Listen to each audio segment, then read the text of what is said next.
So the Dolphins are reportedly shopping Josh Rosen. Now, what has Rosen done since becoming the 10th overall draft pick in 2018?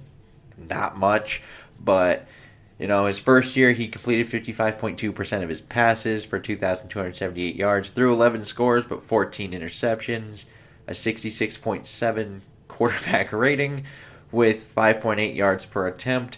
And last year in 2019, he didn't fare too much better, going 53.2% for 567 yards. One scored of 5 interceptions this time, with 5.2 yards per attempt and a 52.0 quarterback rating. So ultimately, 54.8% of his passes were completed over his career, 2,845 yards, 12 scores, 19 picks, and a yards per attempt of 5.7. Not exactly endorsing numbers. Now, in 2018, as a rookie, he did play the Minnesota Vikings on the road, so it's in Minnesota, and he was able to complete 21 of 31 passes for 67.7%. That's not bad. For 240 yards, a 7.7 average. Didn't throw a score, did throw a pick, and that brought his rating to 77.4, which I'm assuming would have been a lot better had he either not thrown the pick or thrown a touchdown. So overall, like if you're talking like a rookie, just that's not bad. And so should Minnesota pursue said Josh Rosen? And currently we have Sean Mannion as the backup player and the backup quarterback spot there. That is currently the guy they've rolled with. It looks like who they are leaning towards already within the camp, and he was there last year.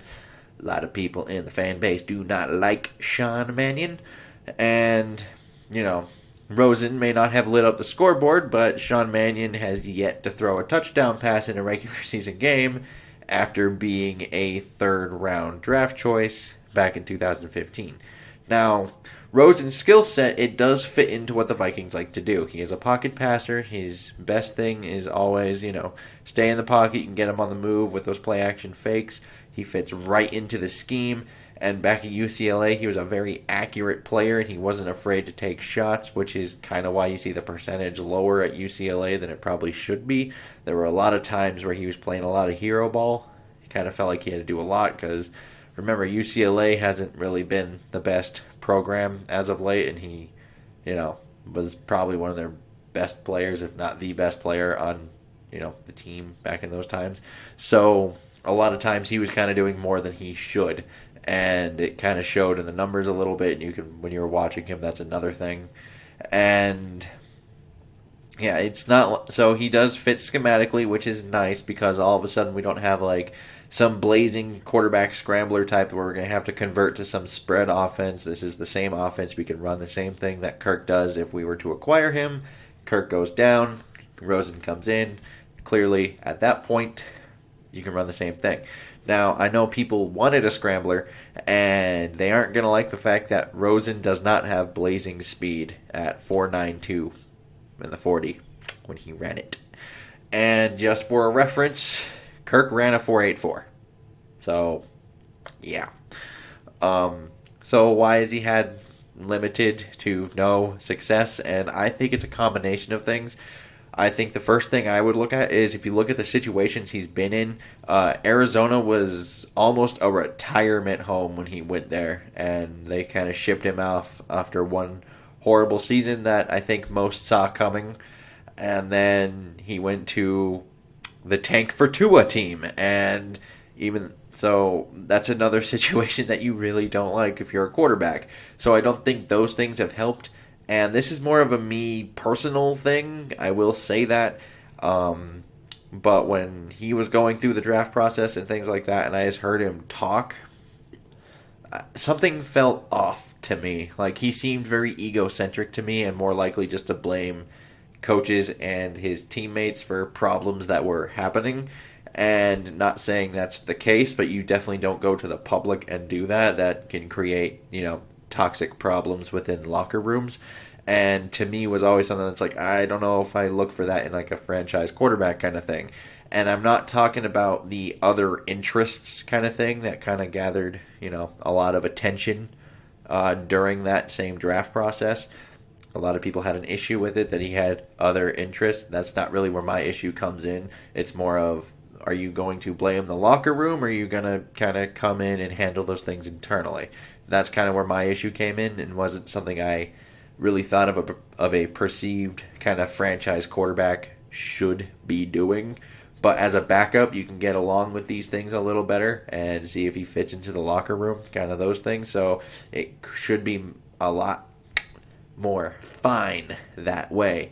And so, but what would it cost to actually get him into the building if they were to do it? And would it actually be worth it?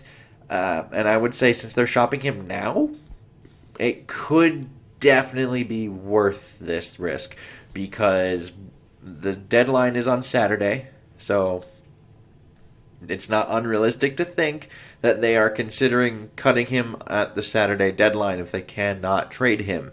So it could very well be just a late 2022 draft pick. We even saw, I saw a little thing that said Carolina traded a linebacker to the Bills for a conditional 2023 draft pick. Don't think it will get that low, but a late 2022 draft pick may very well be all it takes to get in there, conditional or not conditional. That's what it may be, somewhere between like rounds, like, well, I guess we don't have a 5, but because of the Ngakoue thing, but like if it took a 2022 6, that's something you can easily recoup through either this draft or next year's draft. Well, I guess the year after.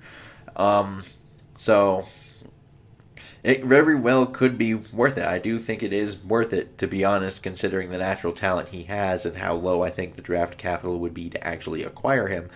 And this would obviously be the best situation he's been in by far to this point in his NFL career, regardless if he's the backup or not, because even if Kirk were to go down, how many players like Adam Thielen has Josh Rosen had to throw to? Not really any of them. And then you also have a player like Dalvin Cook in the back to hand it off to. He hasn't had a running back like that. His best running back that he's played with, I mean, you could kind of take your choice between David Johnson or Kenyon Drake, but they aren't Dalvin Cook. I don't think anyone's going to argue that point either. And who knows, maybe Jefferson comes on, or Irv Smith, and then all of a sudden you have a ton more weapons than he's ever had in his NFL career, just right there. And then obviously I think the defense, knowing Zimmer, even if it is worse, like some people are saying it is, I don't necessarily think it will be worse than last year's. But if it is, I still expect to be top half of the league just because Zimmer's there. And he hasn't really had that either. So this would, even if he is just the backup, this is the best situation he would have ever been in. So that is nice. And then you also look at just the backup quarterbacks we currently have on the roster. He would be by far the most talented quarterback on the roster, not named Kirk Cousins.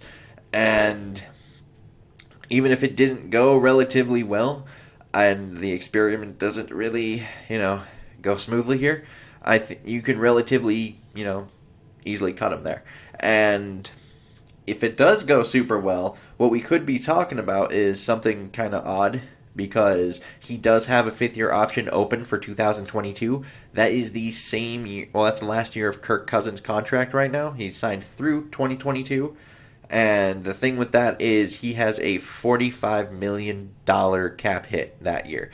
So a 5th-year option on a backup quarterback that you can have in your system for years, potentially, if it does go super well, could be a legitimate option, considering Kirk at that point would be 34, Rosen would be 25, and you could be looking at a potential quarterback of the future if everything goes smoothly and well. So this is, to me, I would like this move, strictly because it seems kind of low risk but high reward. And I think the more moves you can make like that, the better off you'll usually be. So I would definitely be open to acquiring Josh Rosen. I don't think I have expectations that he would actually usurp, Kirk Cousins in 2022, but it is theoretically a possibility if it were to happen. And I think at the very least you would have a backup quarterback of the future kind of guy. He's young, he's talented, you have things to work with, and currently those are not really things I think you can really say about the backup quarterbacks in Minnesota, considering Sean Mannion and Jake Browning may not even be, rosterable quarterbacks on many rosters around the league. So all of a sudden, you just upgrade this room tremendously. And all it would do is, I think, help. I think it would obviously help Rosen the most here, just because it would be an actual stable organization for once for him. But I would like to know your guys' comments down below, opinions and stuff. Super nice. And liking and subscribing, also really good. And until next time, I bid you all adieu.